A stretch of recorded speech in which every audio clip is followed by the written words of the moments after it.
is all about arterial blood gas interpretation. ABG tells about oxygenation, ventilation and acid-base status.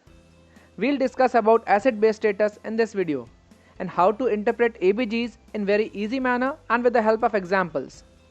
First, we'll have some overview of pH, PCO2 and bicarb. How are they related and how are these regulated in our body? pH is negative log of H plus ions. So it is inversely proportional to the number of H plus ions. That means if pH is less, then H plus will be high and vice versa. Normal range of pH is 7.35 to 7.45. pH, bicarb and PCO2 are all linked to each other by Henderson-Hasselbalch equation, which is pH is equal to 6.1 plus log of bicarb divided by PCO2. So from this equation we can know that if bicarb decreases, then our body will try to reduce CO2 so that pH is maintained in the normal range. Our body does so by some defense buffer mechanisms. First is respiratory or lung regulation. A normal byproduct of cellular metabolism is CO2. CO2 is carried in the blood to lungs, where excess CO2 combines with water H2O to form carbonic acid H2CO3. The blood pH will change according to the level of carbonic acid present. This triggers the lung to either increase or decrease the rate and depth of ventilation until the appropriate amount of CO2 has been re-established. Activation of lung to compensate for an imbalance starts to occur within 1 to 3 minutes. Second is renal or metabolic buffer regulation. In an effort to maintain the pH of blood within the normal range, kidneys excrete or retain bicarbonate. As the blood pH decreases, the kidney will compensate by retaining bicarbonate, and as the pH rises, kidneys excrete bicarb through the urine. Although the kidneys provide an excellent means of regulating acid-base balance, the system may take from hours to days to correct the imbalance. Now let's first discuss components of ABG. First is pH. We have already discussed about it, and the normal range is 7.35 to 7.45. Less than 7.35 is acidosis, more than 7.45 is alkalosis. So remember 7.40, which is the average, as the normal value. Second is PCO2, the amount of carbon dioxide dissolved in arterial blood. The normal range is 35 to 45 millimeters of mercury. PCO2 more than 45 is acidosis and PCO2 less than 35 is alkalosis. Remember 40 millimeters of mercury as the normal value. Third is HCO3 negative, the calculated value of the amount of bicarb in the bloodstream. Normal range is 22 to 26 milliequivalents per liter. If bicarb is less than 22, it is acidosis, and if more than 26, it is alkalosis. Remember 24 milliequivalents per liter as the normal value. Now to interpret an ABG, you need to memorize all these values. So just remember this by a mnemonic of 4. In each of these values, digit 4 is there. 4 in 7.40, 4 in 40 and 4 in 24.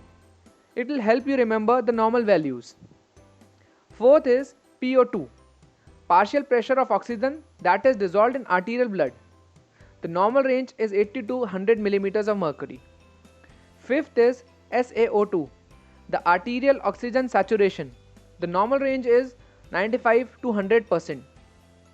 Sixth is base excess or BE. The base excess indicates the amount of excess or insufficient level of bicarbonate in the system. The normal range is -2 to +2 milliequivalents per liter. A negative base excess indicates a base deficit in the blood. Now coming on to ABG interpretation. Before coming on to the steps, you should ideally first see whether the ABG is authentic or not.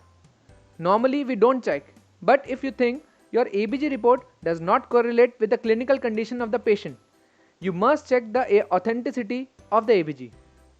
So to check whether it is authentic or not, you need to calculate H plus from this equation. H plus is equal to 24 into PCO2 divided by HCO3 negative. And then you can refer this table for the authentication. For example, if after putting values in this equation, H plus comes out to be 50. Then according to this table, pH of that ABG should be 7.30. If pH expected is equal to pH measured, then the ABG is authentic. Now steps of ABG interpretation. Step number 1. Whether it is acidosis or alkalosis. So first look at the pH. As we have already discussed, if less than 7.35 then acidosis, and if more than 7.45 then alkalosis. For example, if pH is 7.25 then it is acidosis, and if pH is 7.52 then it is alkalosis. Step number 2. Determine what is primary disorder, respiratory or metabolic. If pH suggests acidosis, let's say 7.25, acidosis results either due to increased PCO2 or decreased bicarb. So see whether the PCO2 is more or bicarb is less. If PCO2 is more than 45, then it is respiratory acidosis, and if bicarb is less than 22, then it is metabolic acidosis. Let's see this with the example of with the help of some examples. Example number 1. pH 7.31, PCO2 44, bicarb 16. pH 7.31, that is less than 7.4, so it is acidosis. PCO2 is in normal range but bicarb is less than 24, so it is metabolic acidosis. You can refer to my video on metabolic acidosis for interesting mnemonics on causes and treatment. Example number 2. pH is 7.29, PCO2 54, bicarb 26. Again, as pH is less than 7.4, it is acidosis. PCO2 is high, more than 40, but bicarb is in normal range, so this is respiratory acidosis. Example number 3. pH 7.22, PCO2 60 and bicarb 15. Now you know this is acidosis. Here PCO2 is high, more than 40, and bicarb is low, less than 24. So what is the disorder now? This is respiratory and metabolic acidosis. On the other hand, if pH is 7.52, it suggests alkalosis, which results either due to decreased PCO2 or increased bicarb. So see whether PCO2 is less or bicarb is more. Example number 4.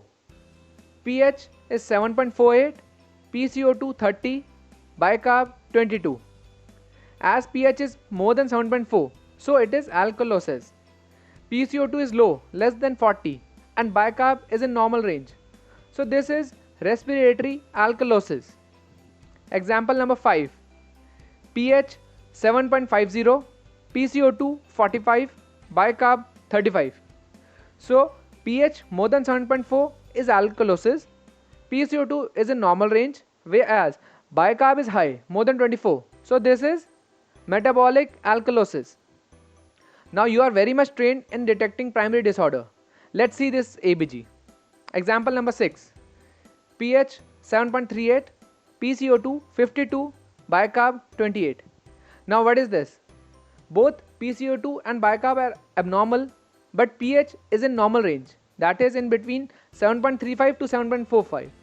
So what to do now? So in this example, pH is less than 7.4. This means acidosis. But as it is in normal range, that means this is compensated.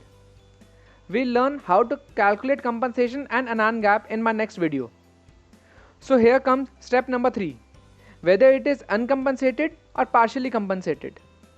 A patient can be uncompensated, partially compensated or fully compensated. But how do you know when compensation is occurring? When an acid-base disorder is either uncompensated or partially compensated, the pH remains outside the normal range. That is either less than 7.35 or more than 7.45. But in fully compensated states, the pH has returned to within the normal range, although the other values may still be abnormal. Till now in our examples, the patients were uncompensated.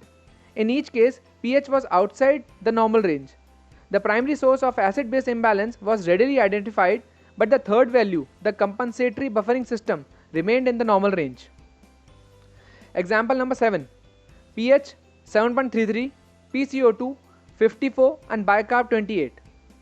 So as both PCO2 and bicarb are abnormal, both are increased. If both move in same direction, that means body is trying to compensate, but the pH is not in normal range. So it is partially compensated respiratory acidosis. Example number 8. pH is 7.30, PCO2 32, bicarb 16. In this scenario also, body is trying to compensate as both PCO2 and bicarb are moving in same direction, but pH is still not in the normal range.